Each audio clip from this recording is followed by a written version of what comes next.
اٹھو، ہمارے اس مشن کے ساتھ کھڑے ہو. ہاں ٹھیک ہے. باقی بھونکنے سے کسی کا کیا ہوتا ہے؟ بھونکتے رہے لوگ. ان کو تو ان کے نزدیک تو دین بھی ان کے نزدیک کوئی اہمیت ہوتی تو 70 سال جہاں دین نہ آ جاتا. ہمیں کہتے ہو نا تمہیں دین نہیں سمجھ آیا، جو تمہیں سمجھ آیا وہ نافذ کر دو. تمہیں تو یہ سمجھ آیا کہ ممتاز قاتل ہے، یہ تو رسول اللہ کا دین نہیں ہے. تمہیں تو یہ سمجھ آیا کہ جس اللہ اکبر کے لیے حضرت ابو ذر غفاری کو مارا گیا، کیوں جی؟ اور عروہ بن مسعود نے میدان حدیبیہ میں جب اسلام قبول کیا تو میرے آقا نے فرمایا عروہ بن مسعود اپنے قبیلے میں جا کر ابھی اذان نہیں دینی، آپ کا قبیلہ بڑا خطرناک ہے، وہ آپ کو شہید کر دے گا. جب وہاں چلے گئے تو کہا حضور نے تو منع فرمایا، لیکن اب وہ عشق اپنے فیصلے کرنے میں خود بڑا دلیر ہے. عرض کی کہ حضور کا دامن پکڑاؤ، اب میں اپنے شہید ہونے سے ڈر جاؤں.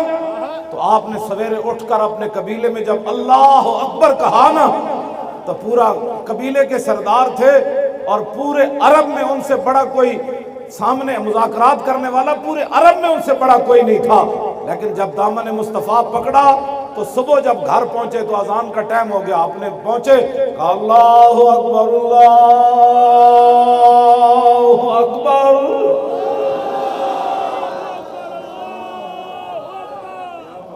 صبح اٹھ کر آپ نے پھر وہ نشہ، میں یہ کہتا ہوں نشہ چڑھیا ہوئے صحیح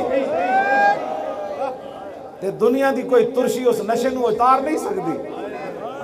ہاں جی کیوں جی؟ ہاں نشہ تو آیا ہوئے صحیح جی، ہاں پھر دوسرے نو ہی چڑھا دینا. میرے آقا نے منع بھی فرمایا کہ تسی اجے نہیں ہوتے جا کے اسلام دی گل کرنی.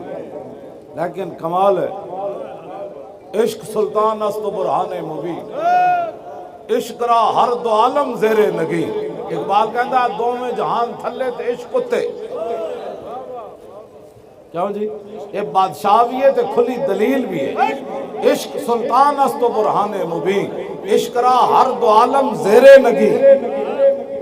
لا زمانو دوش و فردا یزو، لا مکانو زیر و بالا یزو. اقبال کہندا ہے لا زمان، اس کا زمانہ کوئی نہیں، لیکن قیامت تک جس بھی زمانے میں نام کسی کا لیا جائے گا تو عشق کی وجہ سے ہی لیا جائے گا.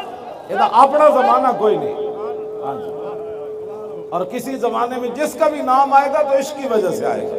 یہ ہے لا مکان، بھاویں وہ لاہور ہوئے تے بھاویں افغانستان ہوئے تے بھاویں وہ دلی ہوئے تے بھاویں وہ عراق ہوئے تے بھاویں اردن ہوئے تے بھاویں وہ افغانستان ہوئے تے بھاویں چیچنیا ہوئے تے بھاویں بوسنیا ہوئے، ہے لا مکان. آئے دا مکان کوئی نہیں، لیکن قیامت تک جدہ جگہ رہنی ہو بھی حضور دی وجہ تو رہنی. بس اتنی بات، اتنی گل ہے. یہ ہے جی صورتحال. آپ ہمارے ساتھ کھڑے رہے. جے میرا مرنا ایتھے لکھیا نا بھاٹی چوک تے میں گھروں آؤ پھر کسے بہانے تھی آ کے مرنا ہے. میں عمرے تے بھی کیا ہوں گا نا تے فرشتہ پہنو دیکھ کے پھر اتھوں نے لیانا ہے تے مر، تیری جگہ جائے لکھی اتھے تو مر. ٹھیک ہے جی. ہاں جے اتھے مرنا نہیں لکھیا تو پھر میں اتھے مرنا کوئی نہیں. ہاں جی ہاں بس اتنی بات. کیوں جی؟ فی الجبن آرن و فی الاقبال مکرمتن. جو تلوار میرے آقا و مولا نے حضرت ابو دجانہ کو دی نا میدان احد میں ایسے اٹھا کر، اس کے اوپر لکھا تھا بزدلی انسان کے لیے بیسے شرمندگی ہے. اے اسوہ حسنہ کسی نے کیوں نہیں دس ہے جی؟ میں حضور دی تلوار ہوتی بھی ہے لکھے سے. فی الجبن آرن، وہاں لکھا ہوا تھا کہ بزدلی انسان کے لیے بیسے ننگو آر ہے.